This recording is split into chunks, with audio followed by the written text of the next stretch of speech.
we're going to bring in our first guest for the day, man. If you in Chicago, man, you know who this guy is, man. I Friend of the don't know. program, I friend of the don't know this guy. program, friend of the program himself, Mr. Jonathan Hood. He is ESPN 1000's own and co-host of the Kap and J-Hood morning show each and every morning on ESPN Chicago. J-Hood, what's going on, bro? Scott, Dante, Lee. Dealing with the government. Wow. Good to be back on the bar. Good to be back on the show. Thank you, Scott. You know what's crazy? I did not know this man's name was Lee. I did not know that. Well, you have learned something today. Wow. It's like when Vince McMahon turned to CM Punk and go, "Well, Phil, let's open this thing up." Phil, goddamn, pal. Yes, that is the government name, y'all. Wow. That's what you get. Do you know me now? I know you. Okay, thank you. Oh man, J-Hood, how's it going, bro? How you feeling today, man? I'm feeling great. We're right here in the middle of football season, and I'm feeling good about the Chicago Bears. I know that's one of the topics we want to broach today, but I'm feeling really good about where the Bears are at 2-2.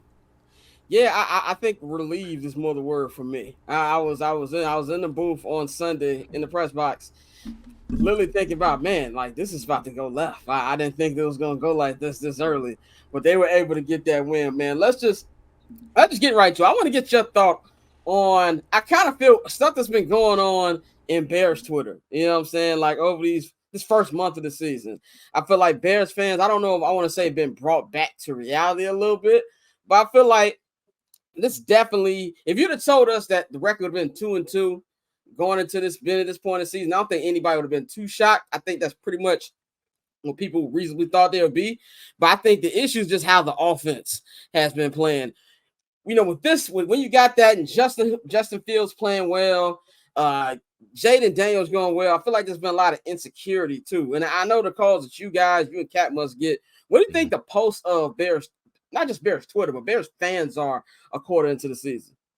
I think that because we've never had a number one pick at the quarterback position, I think it threw some people off, like that Caleb Williams is supposed to be Patrick Mahomes from the jump, and that's just not reality. I watched him at USC. He had a much better junior year than he had senior year. What I saw is a guy that is very poised. Being at USC, as you well know, Scott, I mean, if anyone knows, the coverage at USC is like covering, coverage of the NFL team. The NFL team in LA is USC. And so it's not like Caleb Williams is surprised by anything, especially from the Chicago media or being in the NFL. He's already paid. Now it's about him winning a championship. But I just think that a lot of people got to twist it and not understand, like, there's a process. What I said in the summer, and, I try to bring perspective. Look, we all have takes. We all have ideas. But the perspective is that Shane Walders never coached a rookie before, a rookie quarterback. And then Caleb Williams never been in the NFL before. And then so those two combustible elements of Shane understanding in Chicago, you got to run the football, and you're working with a young quarterback. He's not going to throw it. He shouldn't throw it 50 times a game. So I just think that whole process is working its way out. The quarterback, the offensive coordinator, and of course, question marks about the offensive line. So I think 2-2 is exactly where I had them. Before the season, I had them as a 9-win ball club because of just the adjustment of having a rookie in there. As much as I would love for the Bears to have a C.J. Stroud on their hands right now, having a great season, I just think it's going to be a good season, but I think it's going to be a developing season. Well, I know what's your take on really kind of how Caleb has been playing? I kind of feel like it's been a little bit of a mixed bag. I do think personally it's been progression each week, maybe not to the speed that a lot of Bears fans will have wanted, but it's definitely, I feel like each week he's gotten better and better. What have you seen from Caleb that you've liked, that you didn't like, and what gives you kind of, I guess, like, makes you feel good about him being this quarterback that Bears fans eventually hope he becomes? So on one side, you have a guy that can make elite throws. And we've seen that with Cole Kmet. We've seen that with DJ Moore. We've seen that with Roma Dunze, in which he can get the ball to his targets. Cole Kmet, all these. So I like that. On the other side, here's a guy here that also knows he's got to get the ball out in 3 seconds or less. If he has the ball more than 3 seconds, he is going to get sacked. And we've already seen that this season because of this terrible shit-ass offensive line that the Bears have right now. So that's one thing. The other thing is that he understands that, hey, you don't have to throw the ball 40, 50 times in order to win a football game. We already saw that in Indianapolis, and the math wasn't mathing because it was like 52, 53 throws and 16 points. And like, that doesn't work. That just didn't. So I think he's understanding. And the other thing is that, like I just told you before, like, he's not overwhelmed by anything based on that standpoint. The other side, though, is that sometimes he does reflect back to his USC days. Like, man, if I just do loop-de-loops behind the line of scrimmage and just hold the ball 8-9 seconds, I'm going to make a play. That's cool on Saturdays. That just doesn't walk on Sundays. You just can't do that. And so, but a young quarterback is learning, and I just feel like he's not stabbing anybody in the back. He understands that he and DJ Moore got to be on the same page. And so far, he's a young man that's wise beyond his years. And I think that I think it's going to work out. I really do, especially if he has a better offensive line. I've been waiting on this to ask you this question. The national media's perception of what's going on here. With your network and other networks, it feels like the Bears are public enemy number one because they've drafted a quarterback at number one. You have the Jaden Daniels thing that's going on and all of the pomp and circumstances going on around him. And it just feels like the Bears is being punished from a national media perspective because they have a drafted a quarterback at number one. You sit in that seat in the morning show in the third biggest market in the United States. Mm-hmm. How have you felt about the perception of Caleb Williams and the Bears and their perception of the national media? Because I've heard you on national media talk about this. Yeah, I think that where was that energy for Bryce Young? Right? Well, was he not the number one pick in the draft? Like, where was all that Carolina talk? Like when he was struggling behind that bad offensive line, and that he's 5'6", and when he turns sideways, you can't see him. Like, where was that? All that kind of conjecture and all that talk last year. Well, I think that just looking at our people at ESPN, people at FS1, I just think that people weren't really hot on Caleb Williams to start with coming into the draft. I think some felt that way, felt like he was never worthy of the number one pick. And I disagree with that. I think that people also look at Caleb Williams and also take it out on Ryan Poles. And they think that Ryan Poles built the defense too quickly. Like, he built his house on the inside and not the outside. When you build a house, you want to be able to build the structure and then work on the inside. He did it the opposite direction. He worked on the defense first. Then he worked on the outside. And it's kind of like, that was just a little bit different than most general managers would do it. I just think that because the Bears have not done it right for so long, guys, I think that the past sins is really part of this organization now, how people look at the Bears now. And I don't see it that way. I do not see it that way. Just because Ryan Pace was here and Jerry Angelo was here and Mark Hatley was here and all these general managers in the past that didn't do it right, that didn't find protection for Jay Cutler on the offensive line, did not give him weapons and other quarterbacks in the past. Whole point is, though, is that whatever happened in the past, that's the past. The whole idea that people come on to this network and say, oh, it's the Bears, they always fuck it up, it's always the Bears. It's not true. Because a new set of eyes on this organization, this is not controlled by the McCaskies trying to make football decisions. That's not what's happening. This is straight up run by Ryan Poles, and it's going to fail or succeed at the hands of Ryan Poles. So I think that people just look at the past, bang, and they say, it's always the Bears. They always screw this up. I don't think so this year. I don't think this regime is going to try to do that. Yeah, definitely. And, obviously with Caleb, and Rome, the focus is going to be on the offense, and we understand that. But the defense has been elite. Again, Tremaine Edmonds looks good in year 2. The secondary, they have 6 turnovers so far, so they've been elite. With that being said, how do you feel about, Matt Eberflus's job security? Because we keep talking about stability with Caleb Williams. But we've still seen some things from Matt that we haven't liked, with, some of the challenges he's made, and, the use of timeouts and just situational things with the team. So with the defense being as good as it is, do you think that's something that gives him a little extra leash that he probably, most of us feel like he doesn't deserve? Damn, Dante, you're not hitting me with the Milwaukee Brewers talk today? Okay. I'll just wait. I'll just wait later on, man. I'll wait. I'll tune in later on. I was hoping for some little baseball question from you, but you know what? Well, we got a baseball question for you, but ain't for a team that made the playoffs. Oh, I know exactly right. Some of these teams sitting right next to the Cubs and White Sox and over on the side. I know. I said at the time, I said at the end of last season that Matt Eberflus should be fired. And the reason why is because it's like anything else. If you're upgrading, if you feel like you're upgrading at your quarterback position, if you feel like you're upgrading your defense, if you feel like you're upgrading your wide receiver room, why wouldn't you upgrade your head coaching position? Why wouldn't you do that? Some of the same mistakes that we saw in the first 2 years of Eberflus, we're seeing it here.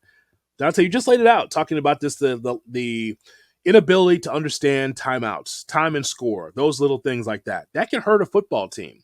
Now, on the other side of it, Matt Eberflus is a player's coach, and his defense is stout. His defense is a top 5 defense. It probably is going to end up being a top 5 defense at the end of the season. But that doesn't hold water. That doesn't keep your job intact because you're ultimately a defensive coordinator with a head coaching title. His defense is solid. He's got good players. You look at, we thought coming in, okay, who else could get to the quarterback besides Montez Sweat?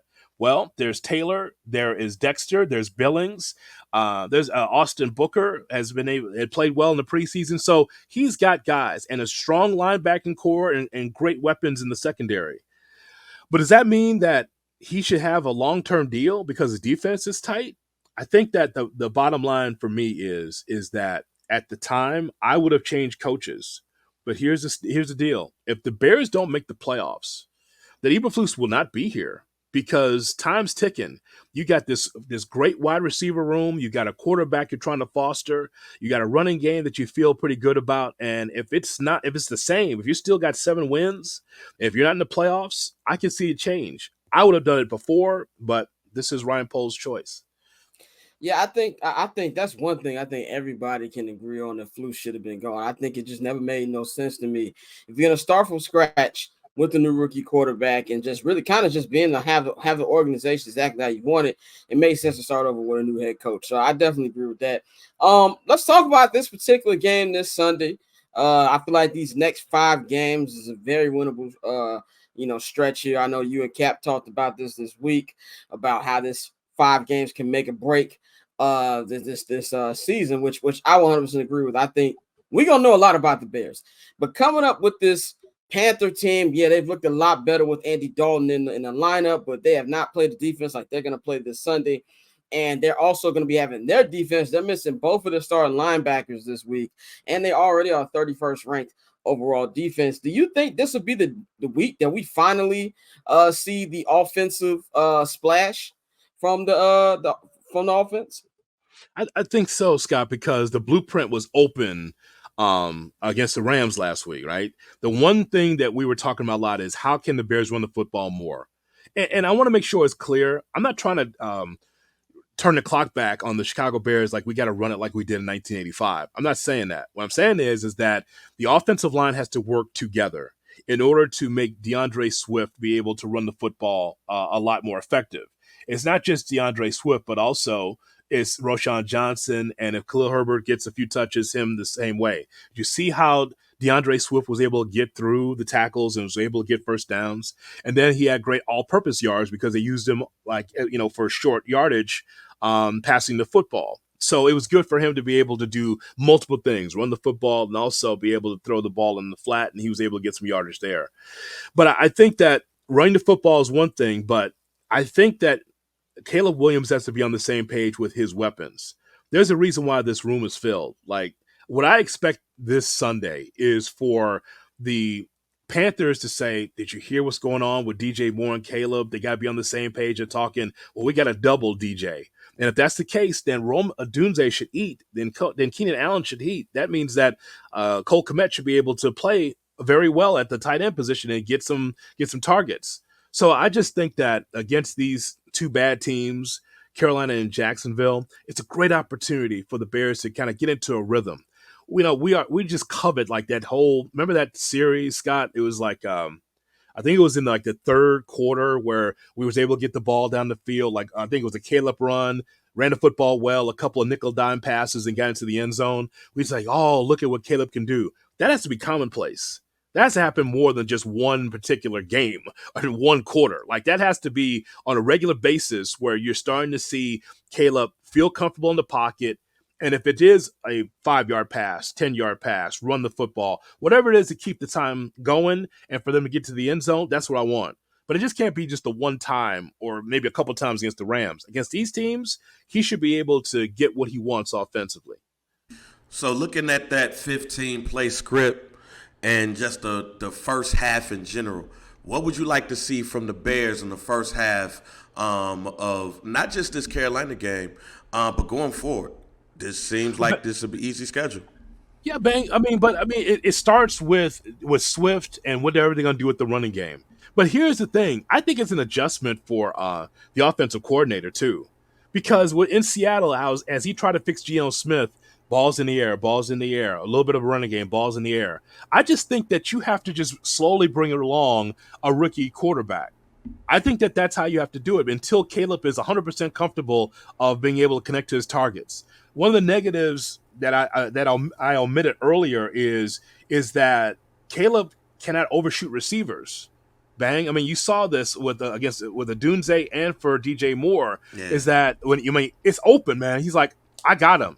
I don't know, a yard and a half, 2 yards ahead of the DB, and you're throwing the ball 10 yards over my head. That's just a connection that Caleb's got to make with his wide receivers. So I just think that against these two opponents, you run the football is paramount, but also you've got to be able to connect to these receivers a lot better. Drop it in the bucket. Seemed easy in preseason, didn't it? Yeah. What about now? Yes, it's definitely a lot different now. It's what Bang said. You got to take care of this now in this college football schedule that the Bears have right now, all this non-conference that they have right now. I've never seen a Bears schedule where you have all these teams and then you don't get into the division until mid-November. Well, get yours now because it's going to get tougher. When you get to mid-November, Detroit, Minnesota, and Green Bay, that's a whole different level. This definitely could be homecoming weekend for us. One of these games is homecoming weekend. It's Mount Carmel versus Schurz out here. It needs to be homecoming weekend. So cool. Triple double hat trick, I know the code too. Ice trade, go for trade, yeah we cold too. Getting paper on these player haters, old news, money on the other line, so I'm not gonna hold you. Money on the other line, so I'm not gonna hold you. Money on the other line, so I'm not gonna hold you. Money on the other line, so I'm not